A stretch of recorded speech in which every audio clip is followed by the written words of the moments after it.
This is an adult channel. In this video, we're going to take a look and make a comparison of the Eaglemoss Katinga class battlecruiser. This one's a rare one.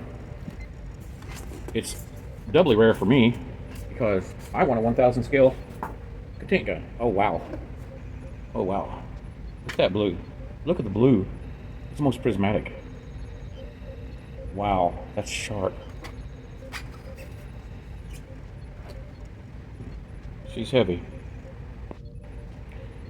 Can you see? It's like a gunmetal blue. It's beautiful. I love that color. And then up here is like a gunmetal bronze. From first look, damn, Eaglemoss, you kicked ass on this. I mean, can you see where the shades change a little bit? It's like a gunmetal bronze, then goes the gunmetal blue, then back to bronze.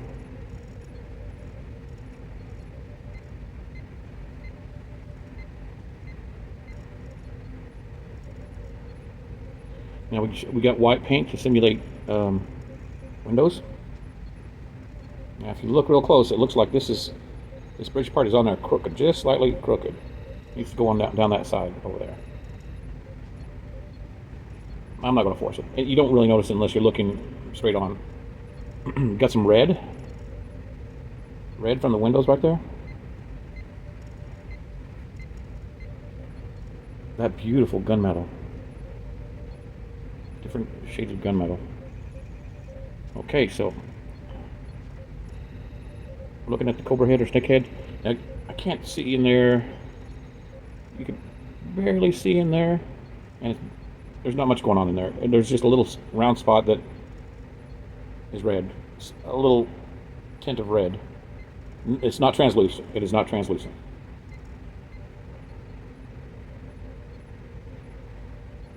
Wow. There's a little bit of hints of green in there too. Wow. I love this paint job.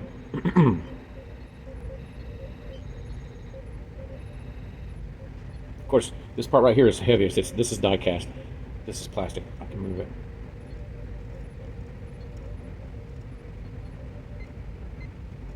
See the Klingon symbol right there.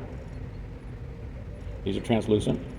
Looks like the only translucent parts on this are these two main engines.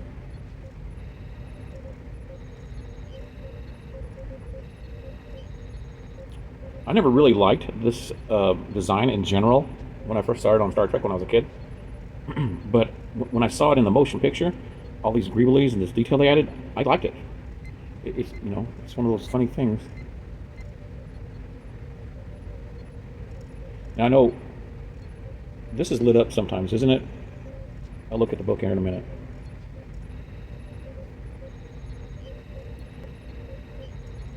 More white paint to simulate windows.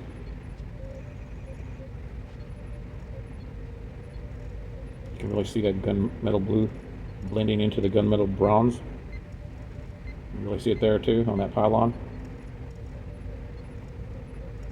I'm not an expert on this ship. I don't know how accurate it is. I got the hallmark. We can look at the hallmark to compare it. Because funny enough, in my videos, I've discovered that hallmark is pretty darn accurate.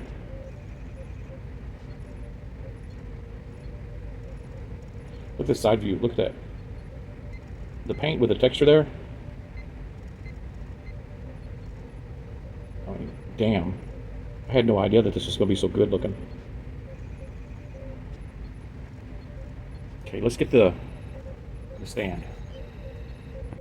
Now, according to Colin Mary's website, Wixivan, it is 1/800 scale, which is awesome. The reason it's awesome is because Playmates, Diamond Select, Round 2, nobody made a 1/1000 scale Katinga. Nobody. So this 1/800 scale is the closest I'm going to get without 3D printing one. And of course, here's the hallmark. And the Hallmark is actually a little bit more detailed than the Eaglemoss. And I just love how that photon torpedo emitter will it pulsates. Isn't that cool? That's Hallmark. Hallmark's awesome. Just wish they made them big ones. Wish Hallmark make XLs. That'd be awesome. But I love the color on this. Even though it looks like Hallmark is a little bit more detailed, and they got that stupid button right there.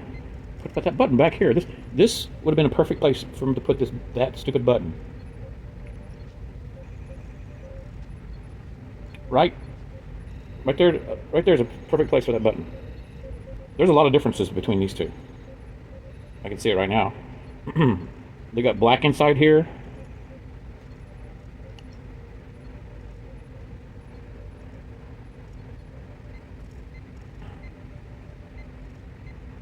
The Hallmark's a little bit, excuse me, a little bit darker green.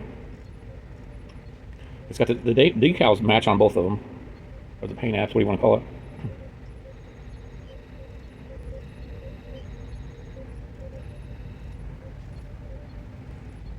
And here's a comparison with, this is a Klingon battlecruiser from the 2009 movie. It's from the jjverse. I thought I was going to have to settle for that because I couldn't find anything a Katinga in 1/1000 scale. I just couldn't find it without printing it. And I don't even know if anybody's designed one or not. I don't know why this ship, I mean, I love the Katinga. I don't really like the old D7 that much, but I like the Katinga. I don't know why nobody's made it in 1/1000. I mean, Eaglemoss is about the only one that comes close at 1/800, which means it's slightly big. This, at 1/800, needs to be this size to be about 1/1000. So it's a little bit oversized for 1/1000 for what I want, but it's close. It's close enough until round 2 or somebody makes a 1/1000 scale. Now they make a 1/1000 scale D7, which is from the original series. It's a snap together. I'll open this up. I bought this because it's already painted up, and it looks pretty good to me. I've seen reviews of it, and it's good enough for me for to go next to my 1/1000 Enterprises. And this kit, I'm not going to put it together yet because I'm going to put lights in it. It comes with a base with a wire, which I thought was cool. And they don't make them like that anymore, I don't think. But if you take a look, they're about the same size. What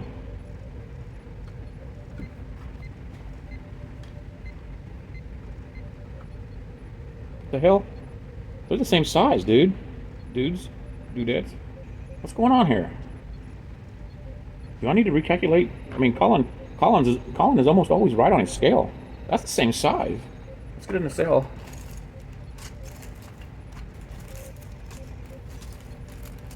Unless the Katinga is supposed to be bigger, which could be because it's a future version.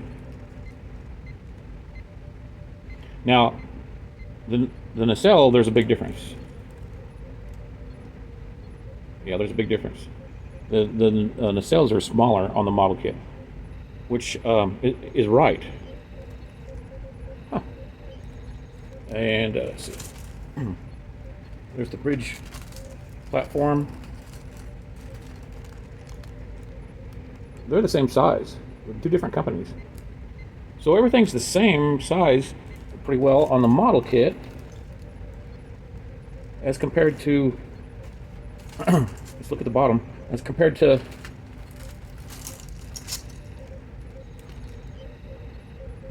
that's so strange. I'm gonna have to do some calculations. So, unfortunately, it looks like Wixiban is wrong. The Katinga in real life is supposed to be 246 meters. That's about 807 feet, which this model measures 10.5 inches. After you do the math, you come up to 1922, and that's good news.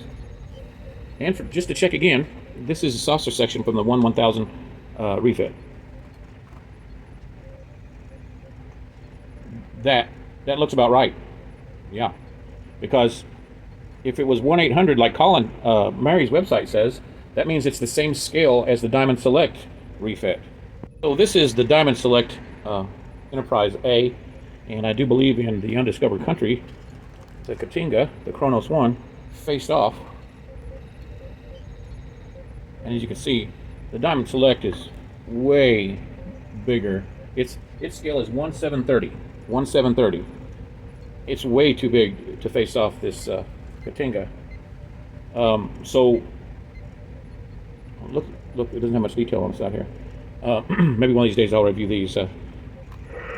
My lights actually stopped working in some of these. I don't know what's going on with that. But anyway, so that scene in Star Trek 6, yeah, this looks more accurate. So I am convinced that this Eaglemoss XL Katinga is 192 scale, and unfortunately, I believe that Colin, his Wexy band, is wrong on this particular model. He's usually right on the money with everything else, and I'm not sure about this. Honestly, I don't care about the jjverse scales, because they're all they're like one of the worst of changing the scale of a ship just to make it look good in a scene, which I wish they wouldn't do. If they can't take the scale of the ship as it's supposed to be and make a good scene, then they've got a problem. So the regular D7 is 228 meters long, and I got a feeling that the difference in length from the regular D7 to the Katinga is in the nacelles. We've got some nacelle envy going on, because the nacelles for the D7 are shorter, and these on the D7 stick out farther.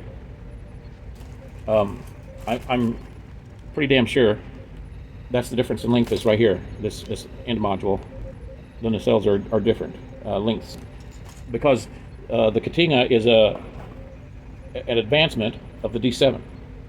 That's what it is. So yeah, it's almost like the refit. The original series Enterprise was slightly smaller than the refit because the dish is bigger, and they just designed it slightly bigger. And same thing goes for the Katinga compared to the D7. Now, I think the Enterprise A, which we just had up here, is actually the Yorktown, because the Enterprise got destroyed. Kirk destroyed it. Anyway, so that is my review. Oh, well, wait a second. I got one more comparison. And that is this old model kit right here. I'm gonna clean this place up. When I first saw these bottle kits that were pre-painted, I thought, well, that's lazy. But then I realized the painting takes a long time, and it's more of a it's more of a nuanced thing than just putting the model together. So I kind of like it now. I mean, I wouldn't even thought of buying diecast years ago. I wouldn't do it. I said, I got to build it. But there's so many awesome designs out there, and I'm getting older. So yeah, diecast, I don't have a problem with that. This is the model kit I have, the Katinga. I never did build it because it's old, and oh man, sometimes an old model kit, I just hate to build it. I don't know why. That's crazy. But this is 1979 Lindsay products. This one has the rub-on decals. Anyway, it's a Katinga. Some guys that have built this maybe would think that it's more inaccurate than nowadays. I don't know. But let's get out this body piece and we'll see the size difference and the detail difference.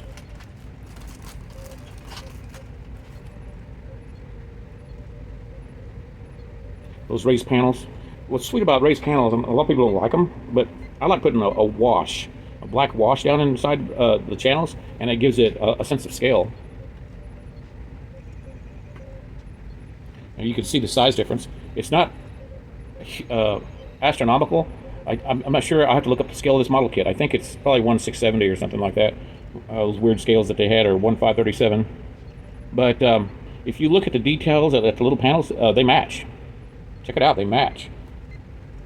Let's pick out one section, and they match. Sweet. This little model kit done pretty good, huh?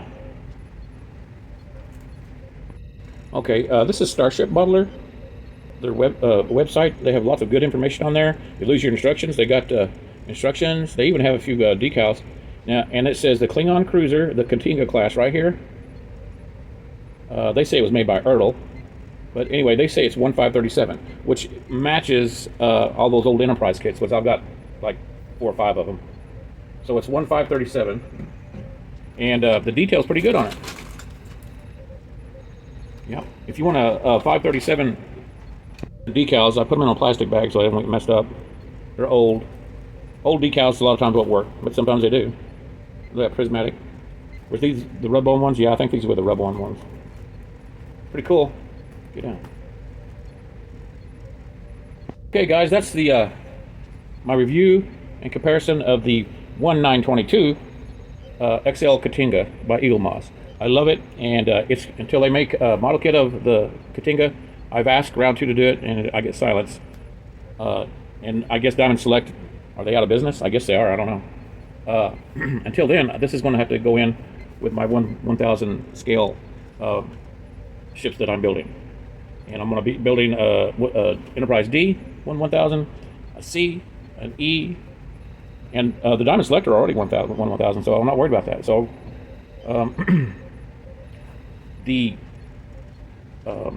I did not get the refit by Eaglemoss because I saw some reviews on it, and it's like horribly inaccurate. Horribly. It's got Phase 2 Star Trek, the Phase 2 Enterprise elements on it, and it's just horribly inaccurate. It's so inaccurate that I would notice. So I can't go with that one. I would, but I have this diecast Enterprise somewhere. I couldn't find it, but the original series. But this is the Katinga, so it needs to go with 1000 refit, which I'm not buying unless I bought the Eaglemoss and did a lot of changes to it, which I could do that. But it's just so expensive. Let's build the model kit and put some lights in it. Anyway, thanks for watching. We'll see you next video.